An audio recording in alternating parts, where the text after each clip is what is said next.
गुरु गोविंद तो खड़े काके लागू पाए। गुरु गोविंद तो खड़े काके लागू पाए। बलिहारी गुरु आपने गोविंद दियो बताए। कबीरा गोविंद दियो बताए।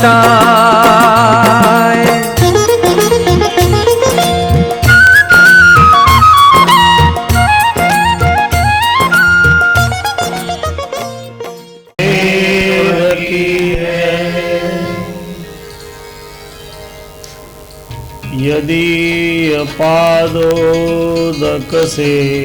चनेन स्थाणुः प्रपेदे तरुभावमाशु।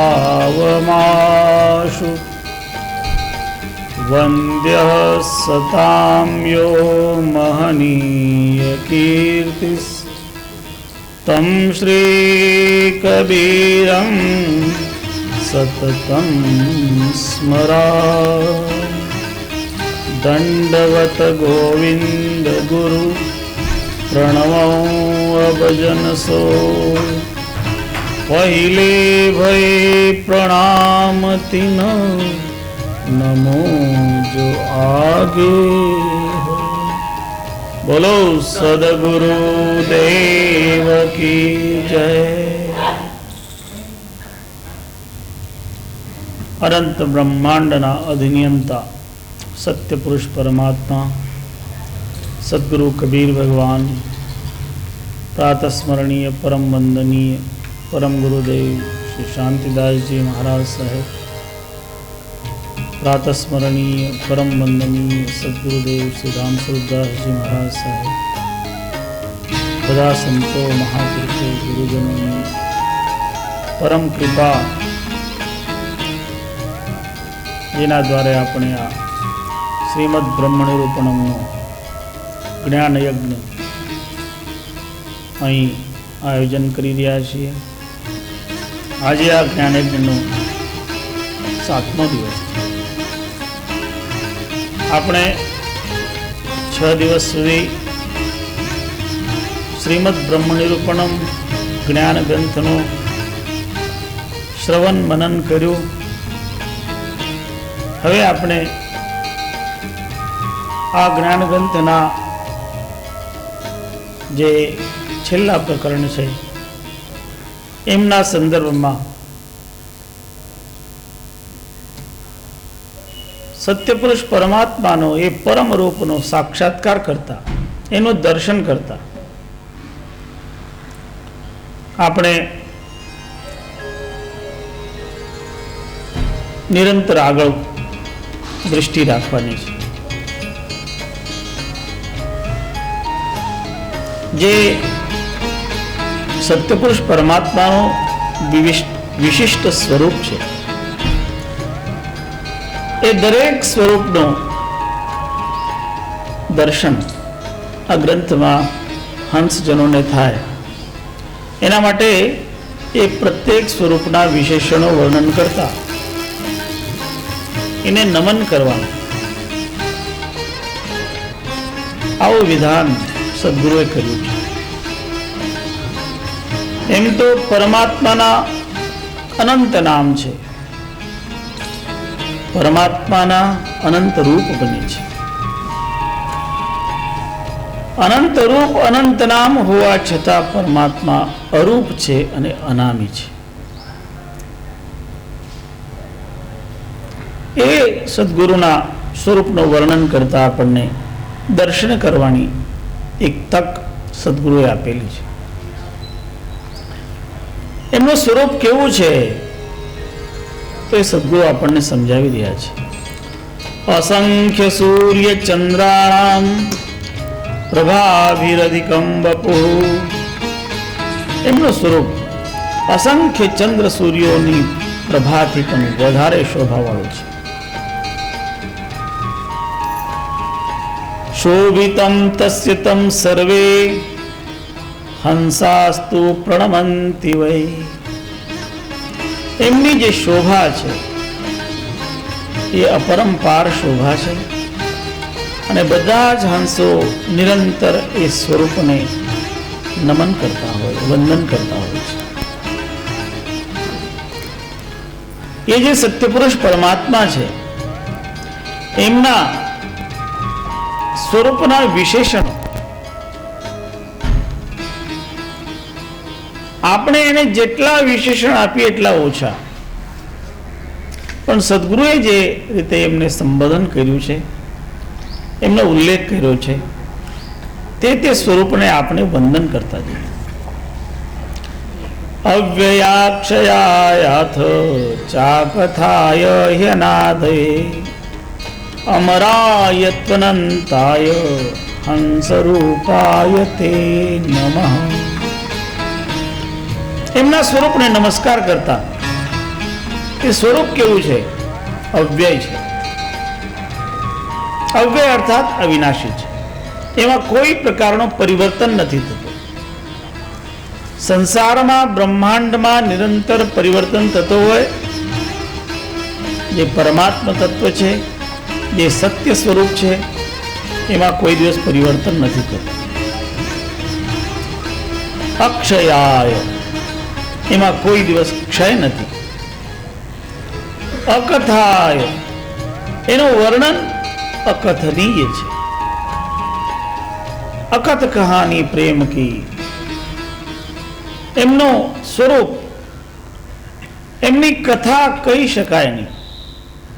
એવી રીતે સદગુરુએ આપણને એમના સ્વરૂપના વિશિષ્ટ લક્ષણો એક એક શ્લોકમાં વર્ણન કર્યા છે. અનાદિ છે, અર્થાત એ સૌના આદિ છે, એનો કોઈ આદિ નથી. અમરાય, ત્યાં મૃત્યુનો તો સ્પર્શ પણ થઈ શકે એમ નથી. કારણ મૃત્યુ જેના વશમાં હોય, એને જેનું શાસન મૃત્યુ પર ચાલતું હોય, એને મૃત્યુ ક્યાં સ્પર્શ કરી શકે? અનંતાય, અનંત સ્વરૂપ છે, અર્થાત કોઈ સીમા નથી, કોઈ અંત નથી. એવો જે સત્ય પુરુષ પરમાત્માનું સ્વરૂપ છે, એવા હંસ સ્વરૂપને આપણે વારંવાર વંદન કરીએ. અનિહાય હ્યગાધાય વ્યક્તાયા ચલાય ચ નિર્લેપાયા જરાયાધા હંસરૂપાય તે નમઃ. અનિહ, ઈહના એટલે ઈચ્છા. એમને કોઈ ઈચ્છા નથી, ઈચ્છા રહી. એમની ઈચ્છા કોઈ સ્વ ઈચ્છા ન હોવાના કારણે એ ઈચ્છા, જેને આપણે કહીએ કે ઈચ્છાથી પરમાત્મા સૃષ્ટિ કરે, પણ એ પણ માત્ર કહેવા માટે છે. સાચી રીતે પરમાત્માની કોઈ ઈચ્છા હોતી નથી.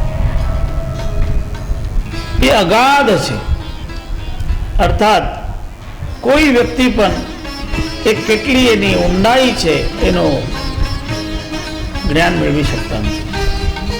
એ અવ્યક્ત છે, એ અચલ છે. એને વ્યક્ત કરવું સંભવ નથી, એ વ્યક્ત થતા નથી. એ સ્થિર છે, ચંચલતાને ત્યાં સ્થાન નથી. એ નિર્લેપ છે, કોઈ માયાનો લેપ એમને નથી. એ અજર છે, જરાયા કોઈ પણ અન્ય અવસ્થા એમને સંબંધ રાખતી નથી. એવું જે સ્વરૂપ છે, એવા સ્વરૂપને આપણે વારંવાર વંદન કરીએ. અચિંત્યાય હ્યવેદાય ત્વકામાયા વિનાશિને અગમાગોચરાયાથ હંસરૂપાય તે નમઃ. એ જે હંસ સ્વરૂપ છે એ અચિંત્ય છે. આપણો એમના વિષયમાં કરેલું ચિંતન કોઈ દિવસ એમને પૂર્ણ રૂપે ચિંતન કરી શકાય. અચિંત્ય છે, એ અભેદ અભેદ છે. ત્યાં કોઈ ભેદ નથી,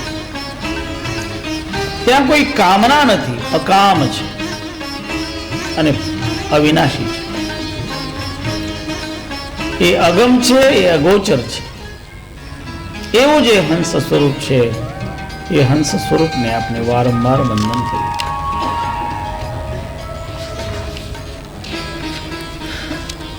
અપારાયત્વલક્ષાય અમોઘાદિ બ્રહ્મણે તથા અગ્રાહ્યાય અમિતાય અહો હંસ રૂપાય તે નમઃ.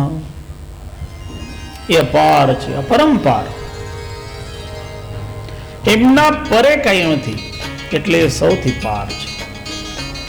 એ અલક્ષ્ય છે. એ આપણે જે લક્ષ્ય બનાવીએ એનાથી પણ એક પરે છે, અમોઘ છે. અર્થાત એમના સ્વરૂપમાં વ્યર્થ એવું કઈ નથી. જે કઈ છે તે પૂર્ણ સત્ય છે. એવું એમનું અમોઘ રૂપ છે. એ આદિ બ્રહ્મ છે, સૌના આદિ.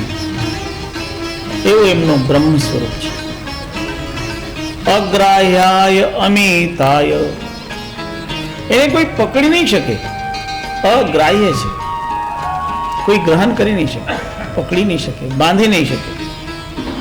એ અમિત છે. મિત એટલે થોડું, અમિત એટલે જેની કોઈ ગણના થઈ શકે નહીં, એને અમિત કહેવાય. તો એ સત્યપુરુષ પરમાત્મા અમિત છે. અને એવું જે સ્વરૂપ છે એવા હંસ સ્વરૂપને આપણે વારંવાર વંદન કરીએ. વિશંકાય ત્વરૂપાય સ્વરૂપાય ભયાય છે અજાતાય યકાલાય હંસ રૂપાય તે નમઃ. એમાં કોઈ પણ શંકાને સ્થાન નથી. વિશંક છે, વિગતાહ શંકાહ યસ્માત, જેમાંથી બધી શંકાઓ ત્યાં સ્થાન પ્રાપ્ત જ નથી કરતી. એ અરૂપ છે. એમનું રૂપ આપણે માત્ર કહેવા માટે રૂપ કહીએ, સાચી રીતે એમનું રૂપ વર્ણન કરી શકાય નહીં, કારણ એ અરૂપ છે. આપણે જ્યારે વર્ણન માટે કહીએ ત્યારે એ સ્વરૂપ પણ આપણને ભાસે છે. એટલે એ અરૂપ પણ છે અને સ્વરૂપ પણ છે. અર્થાત બે છે. જ્યારે સાધક એવો અનુભવ કરે કે આ સ્વરૂપ છે, ત્યારે તત્કાલ એને બીજો અનુભવ થાય કે આ તો અરૂપ છે. સ્વરૂપ અને અરૂપ આ બે થી પરે છે. અને સ્વરૂપ